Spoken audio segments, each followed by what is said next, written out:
from Affl again, and joining me once again this week is my co-host TBNB. How you going, mate? What's up, lads? I'd like to thank everyone for the support and feedback we got this week from last week's show. We're pretty happy with how it went and just trying to work on some improvements to make it a little bit more enjoyable for everyone. Yep. Today, I'll just introduce what we're going to do today. We're just going to go through a couple of things that happen around the site. Stoney's apparent disappearance off the face of the earth. Pie's new media role in helping Affl expand into social media better than I ever did. We're going to continue on with the 5-team review, and then right at the end, we're going to have an interview with AFL's favourite whipping boy, Stike. And that'll be pretty much it for week 2, or edition 2. Yeah, looking forward to it, especially the interview with Staff. It's going to be a cracker. So we'll get straight into it. TBNB. We've got a little bit of a bet on about whether or not he's got a bit of an Irish accent. That will be very interesting. Yeah, I do believe that he is Irish. His last name is McAllister, and he plays Gaelic football. So if he's not Irish, I'll be very surprised. I think he's just got a South Australian bogan accent, in complete honesty. Well, yeah, we'd assume an Aboriginal one, so... Alright, let's get into it. Firstly, Stoney disappearing for the last week. Where's he been, TBNB? Well, I think there's 2 options. He's either had a ruptured vagina, which is a pretty big issue, wouldn't be good for Big Stoney, for the period going on the last couple of weeks, or he's just had enough of us and he's needed a break. Yeah, obviously we... A period of limit. Obviously, we hope nothing has happened to him and got sick or anything like that, but no doubt he'll be back on the side very soon. What do you think about Pie's new media role that he's doing for the site? I think it's good. It's obviously a clear difference in intelligence when he figured out how to make a page, and I group that only 5 of us could get onto. I'm not sure how many people are actually on it, but he's posted a couple of things already on there, and it's good to see AFL make its way onto Facebook. Yeah, it is good. I think every trade that's happened so far he's posted up, and clearly he knows what he's doing with technology and media and that, and me and you don't have that much of an idea. So it's really good, especially because he isn't a coach of a team at the moment, that he is still being involved in a big way. Yeah, it's good because we've never really had anyone who didn't get a job actually stick around and contribute anything. So it's good that we've had Pie come on and really change the way that the site kind of works. I'd probably like to see a couple of more different things, sort of similar to what Snappy was doing with the weekly swan that wasn't so weekly. The once-a-year swan. The occasional swan. But if he could get a couple of more things going, get a couple of articles up and, in conjunction with sort of what we're doing here, I think we could really change the way that people have a look at the site. Yeah, too right. It'd be good to have more members than just the people that are coaches.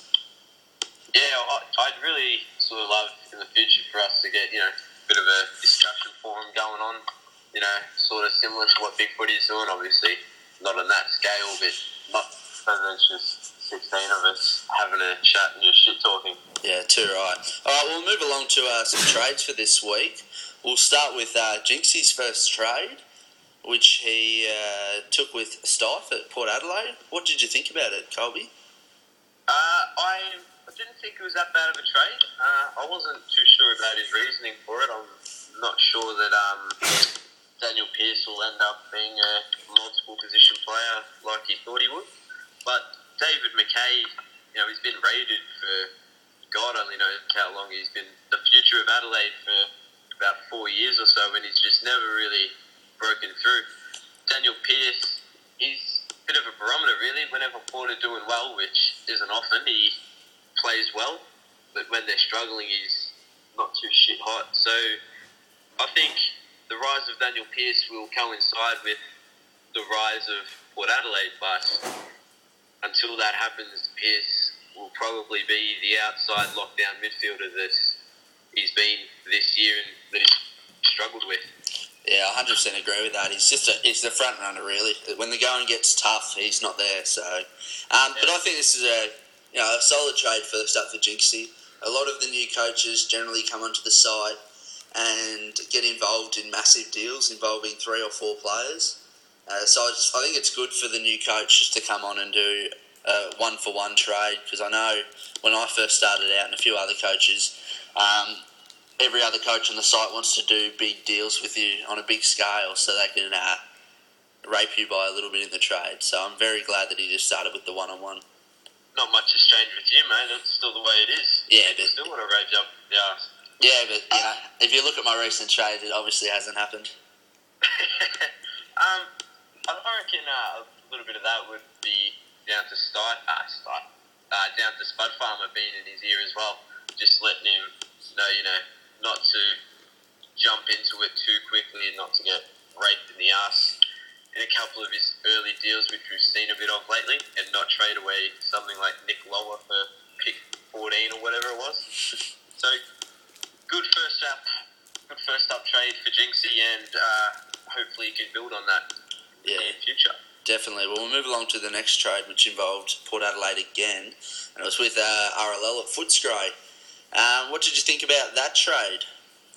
I thought it was a little weird that Stephen Hill, his value this year, at this time this year, compared to this time last year,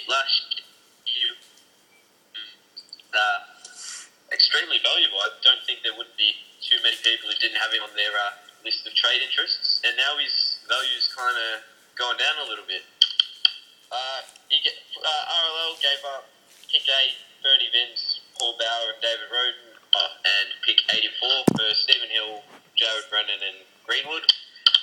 Thought it was alright.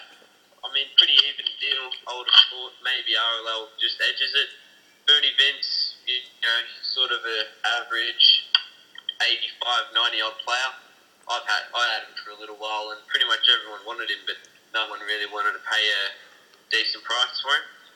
Pick 8, depends how Stife uses it, really. I mean, he could trade that for a pretty good player, considering the ridiculous value on picks these days, or he could get a top 10 draft pick. I mean, it's win-win for him, really. Paul Bauer, he's had a very shit-ass year. He's had off-field issues, just don't think he really wanted to be there, to be honest. Injuries as well. If he comes back next year and starts smashing it like he did a couple of years ago, then I think Stife would be pretty happy with himself. Roden, fucking, who gives a fuck? Yeah, no one really cares. Yeah, pick 84, no one cares either. Stephen Hill, I've already talked about him a bit. If he gets back up to 100 odd and starts coming good on some of the potential that he's had, then this could be a very good deal for RLL. Brennan,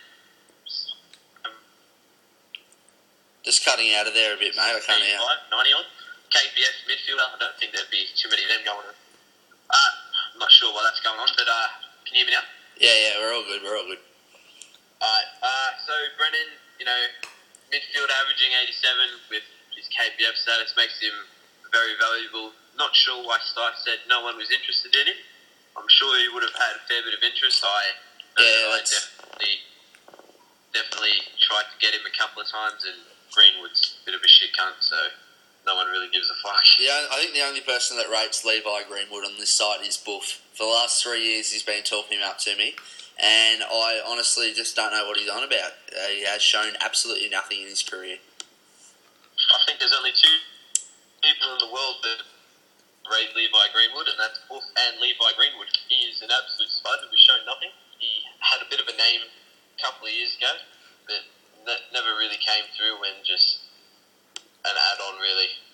But yeah, so we'll move on. We'll go along to my trade that I had yesterday with Gavin. That's Adelaide and West Coast.